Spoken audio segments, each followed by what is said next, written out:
reading strategy. But before we go into our reading strategy, I want to ask you a question. Have you ever had that experience that after you reading a passage or a book, and then when you close it, you don't remember what you read? Yes, all the time. All the time. It's okay because it happens to everyone. And a lot of times when we read, we're just seeing the words on the page. But when we read, actually there should be a lot of thoughts going in our minds. So we know that reading is actually thinking. It's not just reading the words on the page. It's a problem solving process. And we are going to practice a strategy. It's called Think Aloud. And through these strategies, we will practice recognizing the thoughts in our mind when we read a reading passage, and also we will better interact with the text. This will help us to become active readers, and also we will be able to comprehend our text better. Okay, so as I demonstrate the reading, as I'm reading, you will hear two voices. One is my reading voice and one is my thinking voice. It may sound a little bit weird at the beginning, but I really want you to pay attention to my thinking voice and see when I'm reading what I did to solve the questions that I have, and to help me make sense of the text. Do you have any questions? Okay, so when I'm reading, I want you to follow along with the text that I give you, and you can also read here. Okay, so I'm gonna start reading. Okay, so the call of the wild. When I'm looking at the title of this story, the call of the wild, I think of Africa and the Great Plain and a lot of animals. So that's what I think of. So I'm assuming that probably this book is about animals and about the wild. The Call of the Wild by Jade. Buck did not read the newspapers. So Buck is the first person happens in the whole sentence. So I'm assuming that Buck is the main character in the story, and he didn't read the newspaper. So I wonder why he didn't read the newspaper. Maybe he was a little bored, or maybe there are some other reasons that he didn't read the newspapers. Maybe he didn't know how to read. Yes. So maybe he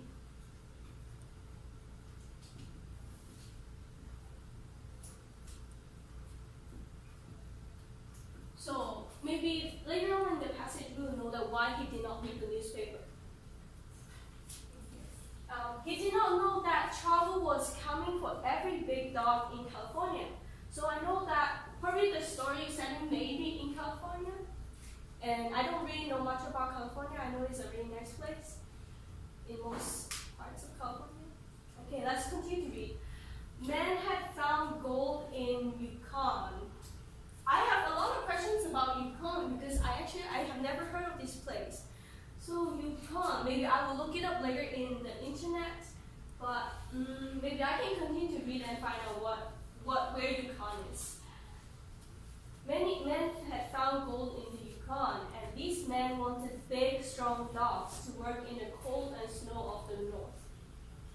Well, I know, even though I don't know much about California, but I know that California doesn't snow. So I'm wondering the cold and snow of the north, maybe it's way north. North Pole, maybe? I'm not sure. And then, Buck lived in Mr. Miller's big house in the sunny Santa Clara Valley. There were large gardens and fields of fruit trees around the house and a river nearby. So when I'm looking at this sentence, I'm visualizing there's a large garden and there are a lot of fruit trees and there are a river nearby. It's a really nice place. I'm wondering if the author is writing this to, maybe he will make a contrast later because this is a nice place, it doesn't match with the wild.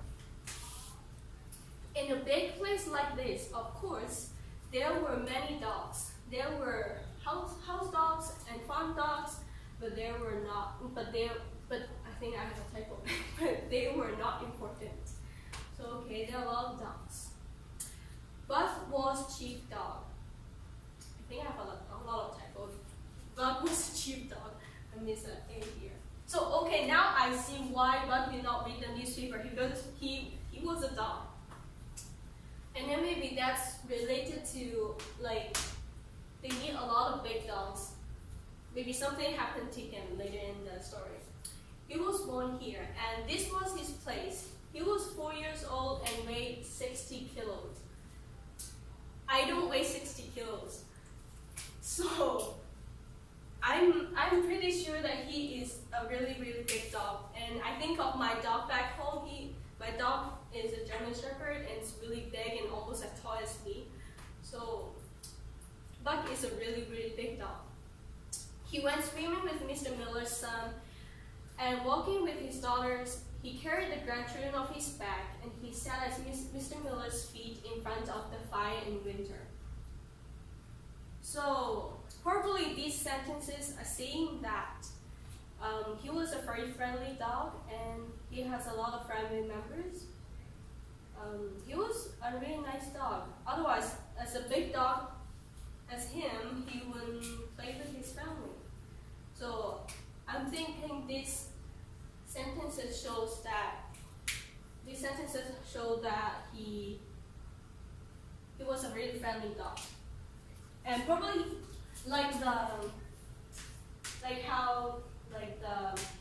how nice the places he was from, and then how he had such a friendly relationship with his owners, families.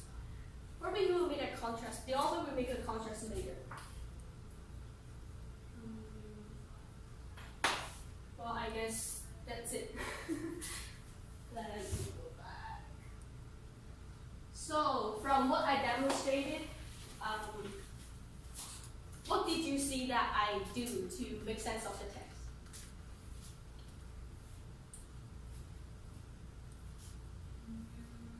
Identify key people and places.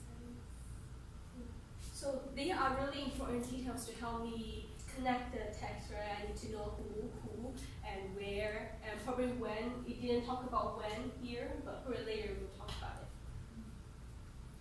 Bree, do you have any thoughts? One thing that you did was you connected as you went along, and you asked questions while you were going along, and as you found the answers to those questions, you're able to make more sense of what the text was talking about. So at the beginning, you said Buck did not read the newspapers. And you're like, well, I don't know why he doesn't read the newspapers. Maybe he can't read. And then when you got to the third paragraph, you figured out that Buck was a chief dog. Yeah. And so you're like, oh, well, that's why he didn't read. He's a dog. Yeah, that's a good point. Like, I asked a lot of questions, even though I didn't know, even though it wasn't sure or it wasn't clear to me. But I asked questions, and as I kept reading, I was able to answer my own questions. Anything else you want to add on that I did to make sense of the text?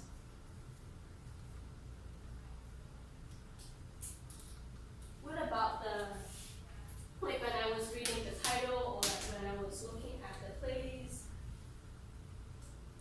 or my dog at home? I kind of picture what it was like, right? So if I'm just reading it, probably it wouldn't make as much sense to me. But because I pictured it in my head, and I know that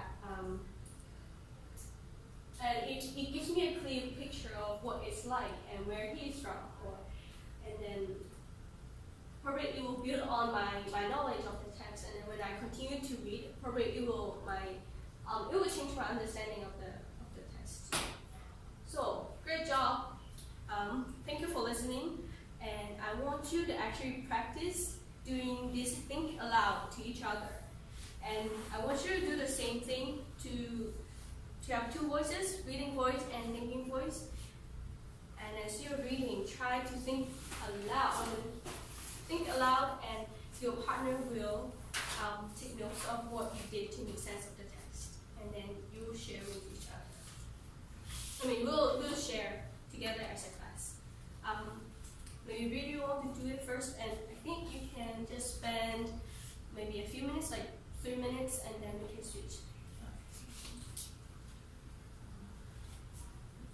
18, but this was 1897.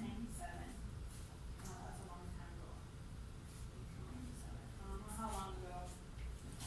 What is that? That's at least 100. Yeah, years. 100 years. More than 100 years. And Buck did not know that men and dogs were hurrying to the northwest, Canada, to look for gold. And he did not know that Manuel, one of Mr. Miller's gardeners, needed money for his large family. One day, when Mr. Miller was out, Manuel, and Buck left the garden together. He did not know that Manuel, one of Mr. Miller's gardeners, needed money for his large family. One day, when Mr. Miller was out, Manuel and Buck left the garden. Oh. Is Manuel and Manuel a different person or the same person? Same person? Manuel and That's interesting because if Buck is a dog, Manuel has to be a person. Okay. Manuel the gardener left with Buck the dog. Okay. Let the garden skip. No, it's not the title, it's my brain. It was just an evening walk. Okay, Buck thought. No one saw them go, and only one man saw them arrive at the railway station. This man talked to Manuel and gave him some money, and he tied a piece of rope around Buck's neck. Buck growled and was surprised when the rope was pulled hard around his neck. Oh man, that must hurt, especially if it's just a regular rope. I'm thinking of those twisted ropes that are really hard, the ropes that are on boats that sailors use, that really rough, hard rope. He jumped at the man caught him, and suddenly Buck was on his back with his tongue out of his mouth. For a few moments he was unable to move, and it was easy for the two men to put him into the train. Oh my gosh, I think he sold Buck. When Buck woke up, the train was still moving. The man was sitting and watching him, but Buck was too quick for him, and he bit the man's hand hard. Then the rope was pulled again, and Buck had to let go. That just makes me think of my little puppy at home. If someone sold him, I would cry for the rest of my life. we can switch. Okay.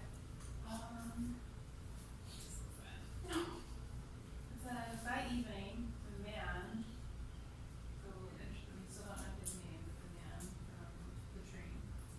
That evening, the man took Buck to the back room of a bar in San Francisco. I guess when it says the back room of a bar, I'm thinking it's someplace really like dirty and grimy, and since it was like the 1800s, maybe like wooden and dark. The barman looked at the man's hand and trousers covered in blood. Ooh, that was like a really powerful image of the man in blood. How much are they paying you for this? He asked. I only get $50. So, yeah, I wonder if he's reading that. It says he asked, how much are they paying you for this? I only get $50. Is that the barman? Oh no, so that's the man from the train, because in the next line over it says, and the man who stole him, how much did he get? Asked the barman. Okay. Interesting.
notice yourself or your partner did to make sense of the text?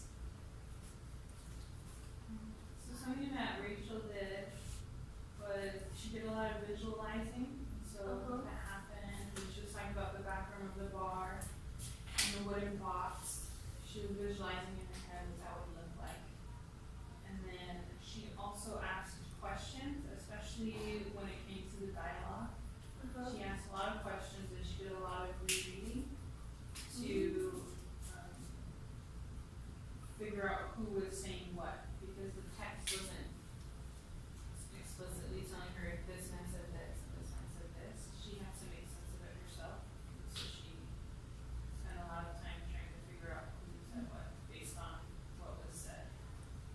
That was a good one to reread. Sometimes when we are reading, it doesn't make sense. So we reread and maybe we even read it slower, so that it will help us make better sense. Bree, when she was thinking of the dog, it seemed like she was thinking from the character's perspective. Which I thought was interesting. She was thinking about how much that must hurt and imagining it happening to herself. What would you say that a good word to use? Put yourself into the character's shoes. Sympathizing. Anything else?